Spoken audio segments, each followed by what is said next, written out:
Chers amis, Erev Shabbat Shalom, Chet HaEgel, cette terrible faute des Bnei Israël qui nous poursuit jusqu'à ce jour.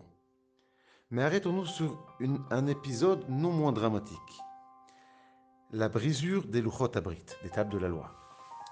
Vahi ka'asher karav Moshe vayar et ha'egel umcholot vayichar af Moshe vayashlech miyadav et haluchot vayishaber otam tachat hahar. Moshe Rabbeinu est au courant que les Bnei Israël ont fauté. Hachem lui a annoncé que les Bnei Israël ont fait le Hegel.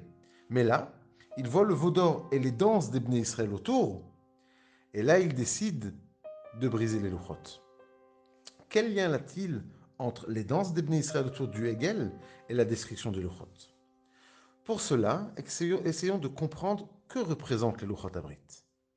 La Torah nous donne un peu plus tôt quelques éléments décrivant les Luchot.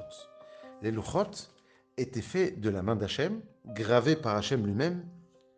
On pouvait lire ce qui était écrit dessus des deux côtés. Chachamim nous enseigne que l'on le lisait à l'endroit des deux côtés, et non pas à l'endroit d'un côté et à l'envers de l'autre. Quel est l'intérêt d'un tel miracle?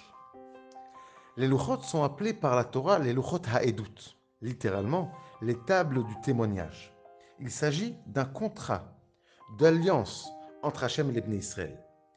Rashi, plus tard dans la paracha, compare les Luchot à la Ktuva, contrat de mariage. Un contrat représente normalement des obligations de l'un vis-à-vis de l'autre et en contrepartie des obligations du deuxième vis-à-vis du premier. Chacun des deux antagonistes a son intérêt à lui de s'engager et de finaliser le contrat.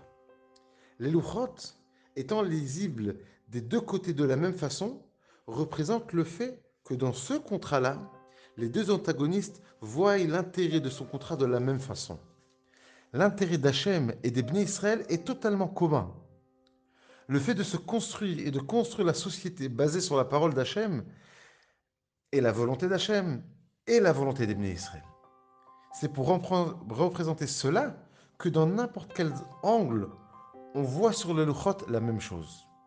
Moshe Rabbeinu descend du Har Sinaï avec les Luchot. Il sait déjà que les Bnei Israël ont trébuché. Mais le fait de faire une faute ne va pas à l'encontre de l'alliance.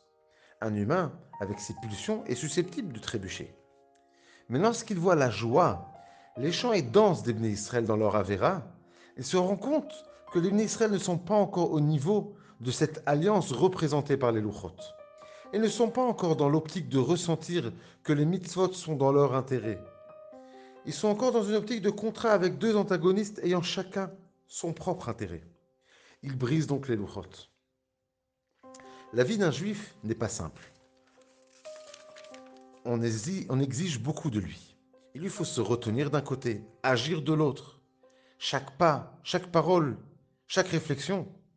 Mais si nous prenons conscience qu'il s'agit d'une construction personnelle, de faire de soi une personne meilleure, plus pure, alors là, notre cœur s'emplit de joie. Shabbat Shalom.